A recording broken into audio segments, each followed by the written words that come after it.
लद्दाख के गलवान में चीनी सैनिकों की जोरदार ठुकाई और पिटाई और उनको पीछे हटने के लिए मजबूर करने के बाद अब एक बार फिर भारतीय सेना ने तवांग में, अरुणाचल प्रदेश के तवांग में चीनी सैनिकों के छक्के छोड़ा दिए हैं कि चीन के करीब 200 से ज्यादा, जी हाँ 200 से ज्यादा चीन के सैनिक जो हैं अचानक घुसाए तवांग के क्षेत्र में और उन्होंने भारतीय चौकी को हटाने की कोशिश की।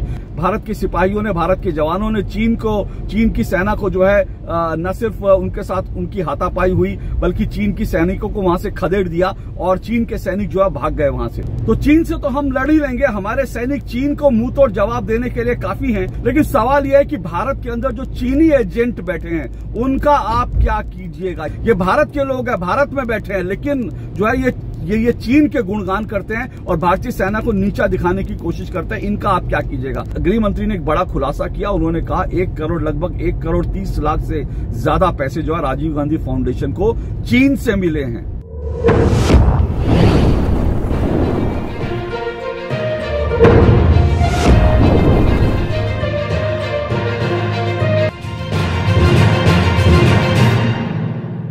लद्दाख के गलवान में चीनी सैनिकों की जोरदार ठुकाई और पिटाई और उनको पीछे हटने के लिए मजबूर करने के बाद अब एक बार फिर भारतीय सेना ने तवांग में, अरुणाचल प्रदेश के तवांग में चीनी सैनिकों के छक्के छोड़ा दिए हैं। जी हाँ, ये ताजा खबर आपने जरूर देखी होगी, ये बड़ी खबर है और चीन ने एक बार फिर से जो है भारत की सीमा क्षेत्र में अरुणाचल प्रदेश में घुसपैठ करने की कोशिश की, लेकिन भारत के जवानों ने, भारत के शूरवीर जवानों ने, भारतीय सेना के फौजियों ने, हमारे जो साहसी और शूरवीर जवान हैं, उन्होंने चीनी सैनिकों को एक बार फिर से खदेड़ दिया और भारतीय सीमा के अंदर उनको पैर नहीं रखने दिया। ये पूरी घटना 9 तारीख की रात को, यानी 9 दिसंबर और 10 दिसंबर की रात और सुबह के बीच में हुई है।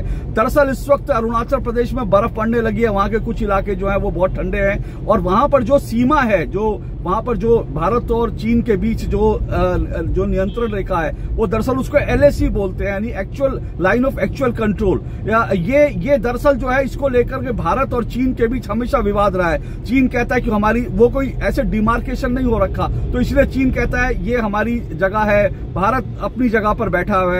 और इसके पहले भारत ने ये तवांग का इलाका है, यहाँ पर जो है भारत ने अपनी चौकियां बना ली हैं और भारत ने अपना मजबूत वहां पर जो है पैर जमा रखा है। चीन को यह बात हजम नहीं हो रही, तो इसलिए चीन की सेना ने एक बार फिर से जो है वहां पर घुसपैठ करने की कोशिश की और भारत की जो वहां पर चौकियां बनी हुई हैं उनको हटा करके वहां पर कब्जा करने की कोशिश की। चीन के जो खबर जो आ रही है, जो तमाम जो आधिकारिक सूत्रों से जो खबर आ रही है वो ये है कि चीन के करीब 200 से ज्यादा, जी हाँ 200 से ज्यादा चीन के सैनिक जो हैं अचानक घुसाए तवांग के क्षेत्र में और उन्होंने भारतीय चौकी को हटाने की कोशिश की, लेकिन उस वक्त जो है भारत के सिर्फ 50 जवान वहां मौजूद थे। सोचिए चीन के 200 थे लेकिन भारत के 50 जवान मौजूद थे, लेकिन भारत के इन 50 जवानों ने चीन को मुंह तोड़ जवाब दिया। इन 50 जवानों ने चीन के सैनिकों के साथ ये भिड़ गए और कुछ ही देर में जो खबर है कि कुछ ही देर में भारत की सेना के और सिपाही जो है वहां पर आ गए और उसके बाद अल्टीमेटली हुआ ये कि भारत के सिपाहियों ने, भारत के जवानों ने चीन की सेना को जो है न सिर्फ उनके साथ उनकी हाथापाई हुई बल्कि चीन की सैनिकों को वहां से खदेड़ दिया और चीन के सैनिक जो है भाग गए वहां से। और इस पूरे मामले में, इस पूरे झड़प में जो दोनों तरफ से झड़प हुई, इस झड़प में भारतीय सेना के करीब जो बताया जा रहा है 6 से 7 भारतीय सेना के जवान जो हैं उनको चोटें आई हैं। हो सकता है संख्या थोड़ी ज्यादा भी हो, लेकिन जो कोई गंभीर चोट नहीं है,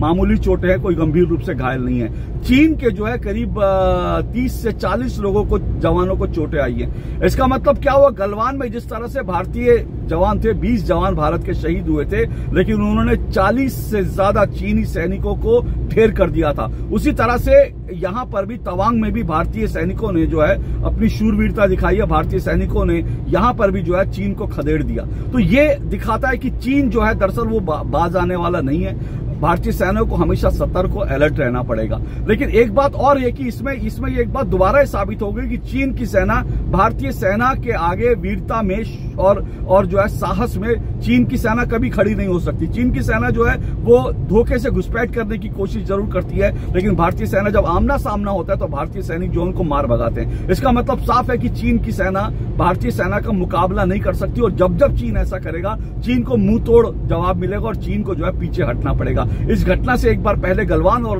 अब तवांग की घटना से ये बात साबित हो गई। तो चीन से तो हम लड़ ही लेंगे, हमारे सैनिक चीन को मुंह तोड़ जवाब देने के लिए काफी हैं, और चीन जब जब ऐसा दुस्साहस करेगा, चीन को मुंह तोड़ जवाब मिलेगा तो चीन से तो लड़ लेंगे।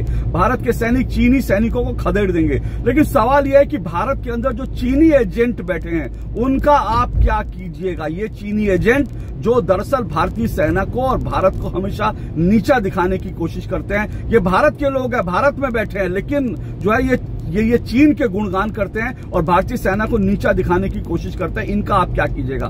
ताजा उदाहरण आपने देखा था, ऋचा चड्ढा ने किस तरह से भारतीय जवानों का गलवान में जो शहीद हुए थे उनका जो मजाक बनाया था ऋचा चड्ढा जैसी अभिनेत्री ने, और उनके समर्थन में जो है बड़े बड़े लोग जो है, कई लोग आ गए थे उनके समर्थन में। ऋचा चड्ढा के समर्थन में कांग्रेस के प्रवक्ता आ गए थे, ऋचा चड्ढा के समर्थन में जो है स्वरा भास्कर आ गई थी। इस तरह के जितने ये लोग हैं ये जो है चीन के समर्थन में, और ऋचा चड्ढा जो भारतीय सैनिकों के गलवान की शहादत का मजाक बना रही थी उनके समर्थन में आ गए। तो ये जो चीनी एजेंट है ये एक बार फिर से सक्रिय हो गए। तो सवाल ये है, चीन से तो हम निपट लेंगे, लेकिन चीनी हम जो एजेंट है उनका आप क्या कीजिएगा। देखिए, मैंने पहले भी बहुत बार ये कहा है कि दरअसल चीन बहुत पैसा खर्च करता है, दुनिया भर में पैसा खर्च करता है, मीडिया को मैनेज करने में, जो एक्टिविस्ट है उनको मैनेज करने में, जो नेता है उनको मैनेज करने के लिए चीन बहुत बड़ा पैसा, बहुत बड़ी तादाद में जो है चीन पैसा खर्च करता है। और इस तरह उसने दुनिया भर में अपने एजेंट जो है फैला रखे हैं, जो पेड एजेंट होते हैं, जिनको चीन से पैसा मिलता है, जो जाहिर तौर पर सामने से कहीं नहीं दिखाई देते, लेकिन उनको चीन से पैसा मिलता है और वो चीन के हित के लिए काम करते हैं। इस बीच मैं आपको ये बता दूं, मैं ये नहीं कह रहा कि कांग्रेस पार्टी चीन की एजेंट है, मैं ऐसा कोई आरोप नहीं लगा रहा, क्योंकि ऐसा कोई आरोप लगाने का मेरे पास इस तरह से कोई आधार नहीं है। लेकिन लेकिन एक बड़ी खबर जो है, मैं आपको सिर्फ ये बता रहा हूं कि जो रक्षा मंत्री जो गृह मंत्री अमित शाह ने इस बीच जो है उन्होंने खुलासा किया। आज देखिए कि इस मसले पर एक बार फिर से कांग्रेस पार्टी जो है एक्टिव हो गई, और कांग्रेस पार्टी ने कहा कि चीन को भारत जो है जवाब नहीं दे पा रहा, चीन को लेकर के भारत की सरकार जो है वो खामोश रहती है। इस तरह से कांग्रेस ने लगातार आरोप लगाए, और कांग्रेस ने संसद में भी इस संसद की कार्रवाई थी, प्रश्नकाल नहीं चलने दिया, और इस तरह से हंगामा लगातार संसद में होता रहा। हालांकि गृह मंत्री ने कह दिया था कि 12 बजे माफ कीजिएगा, हालांकि रक्षा मंत्री ने यह कह दिया था कि रक्षा मंत्री जो है इस पूरे मामले का जवाब देंगे। 12 बजे के आसपास रक्षा मंत्री ने कहा था कि राजनाथ सिंह ने कि वो दोनों सदनों में इसका जवाब देंगे, लेकिन 11 बजे से ही 11:30 बजे से ही विपक्ष ने जो है हंगामा शुरू कर दिया संसद में, और संसद का प्रश्नोत्तर काल नहीं चलने दिया। जब नहीं चलने दिया तो गृह मंत्री ने एक बड़ा खुलासा किया। गृह मंत्री ने कहा कि दरअसल जो है आज ही प्रश्नोत्तर काल में राजीव गांधी फाउंडेशन को लेकर एक सवाल लगाया गया था, क्योंकि राजीव गांधी फाउंडेशन को जो विदेशों से पैसा मिलता है उसका जो लाइसेंस था वो सरकार ने रद्द कर दिया है। तो उसको लेकर एक सवाल लगा हुआ था, और उसको लेकर के गृह मंत्री संसद में जवाब देने वाले थे। तो ये आरोप लगा है कांग्रेस के ऊपर कि दरअसल ये गृह मंत्री जो है राजीव गांधी फाउंडेशन को जो विदेशों से पैसा मिल रहा था उस मसले पर जवाब न दे पाए, उस मसले पर संसद में बात ना हो, इसलिए जो है कांग्रेस ने चीन का बहाना बनाकर जो है संसद में ये प्रश्नोत्तर काल नहीं होने दिया। लेकिन गृह मंत्री ने एक बड़ा खुलासा किया। उन्होंने कहा लगभग 1,30,00,000 से ज्यादा पैसे जो है राजीव गांधी फाउंडेशन को चीन से मिले हैं। आप सोचिए, चीन से राजीव गांधी फाउंडेशन को 1,30,00,000 रुपए मिले हैं। और इससे पहले आपको याद होगा जाकिर नाइक, जो कि एक आतंकवादी है, दुनिया भर में आतंक फैलाता है, कट्टरपंथ के नाम पर आतंकियों को तैयार करता है, उस जाकिर नाइक से भी 50 लाख रुपए राजीव गांधी फाउंडेशन को मिला था। ये गृह मंत्री ने खुलासा किया। हालांकि इसके बारे में जानकारी पहले भी आई थी, लेकिन ये एक बड़ी बात है कि और आप ये भी जानते हैं कि चीन के साथ कांग्रेस पार्टी ने बाकायदा एक समझौता किया था। कांग्रेस पार्टी ने चीन की जो सत्ताधारी पार्टी उसके साथ समझौता किया था। तो ये सवाल ये उठता है कि दरअसल क्या ये जो कुछ हम देखते हैं चीनी एजेंट, क्या इस तरह के कुछ और भी जो है समझौते जो है हो रखे हैं जिसके बारे में आप और हम नहीं जानते, और उन समझौतों के कारण और जो पैसा मिल रहा है उसके कारण ये चीनी एजेंट भारत के खिलाफ दुष्प्रचार करते हैं। तो भारत में बैठे चीन के ऐसे एजेंटों का आप क्या कीजिएगा, ये बड़ा सवाल है, क्योंकि ये लोग छद्म रूप से भारतीय सेना से लड़ रहे हैं। और मैंने आपको पहले भी कहा था कि जनरल बिपिन रावत ने इसलिए कहा था कि भारत को 2.5 मोर्चों पर युद्ध के लिए तैयार रहना चाहिए। एक मोर्चा चीन है, एक मोर्चा पाकिस्तान है, और जो आधा मोर्चा वो भारत में बैठे भारत के गद्दार हैं, जो चीन और पाकिस्तान के एजेंट हैं, और पैसा लेके या किसी और कारण से अपने राजनीतिक फायदों के लिए या अपने किसी और फायदे के लिए भारतीय सेना पर और भारत के ऊपर उंगली उठाते हैं, सवाल उठाते हैं। इन चीनी जो एजेंट है उनसे सतर्क और सावधान रहने की जरूरत है, इनके चेहरे पहचानने की जरूरत है। बहुत मुश्किल नहीं होगी, आप मीडिया में जाइए, सोशल मीडिया में जाइए, आपको जो है इस तरह की जो बात करते हैं सेना की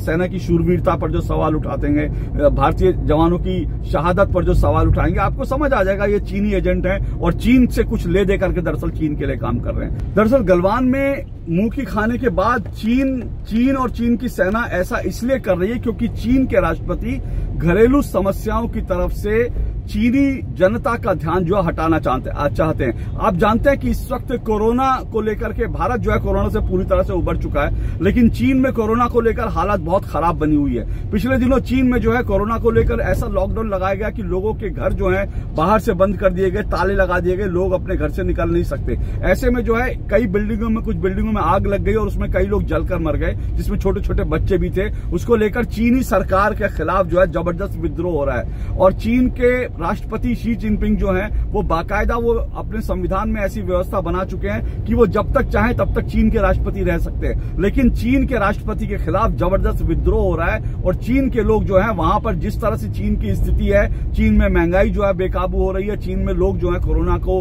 का मुकाबला नहीं कर पा रहे, कोरोना के कारण चीन की अर्थव्यवस्था की खराब स्थिति है, चीन बहुत बुरे दौर में गुजर रहा है। इसलिए जो है अपनी नाकामियों की तरफ से ध्यान हटाने के लिए, लोगों का ध्यान भटकाने के लिए चीन के राष्ट्रपति चीनी सेना की मदद लेकर इस तरह की चीज कर रहे हैं। तो ये आप समझिए चीन की मंशा क्या है। लेकिन साथ साथ चीन की मंशा तो मैंने आपको समझा दी, पर उससे ज्यादा जरूरत है चीन की मंशा। तो चीन तो इस तरह की चीजें करता रहेगा, नेहरू जी के जमाने से चीन इस तरह की चीज करता रहा है। लेकिन सवाल यह है कि चीन की मंशा से ज्यादा आपको जो चीनी एजेंट हैं उनकी मंशा को समझने की, जानने की, पहचानने की जरूरत है। आज के लिए इतना ही।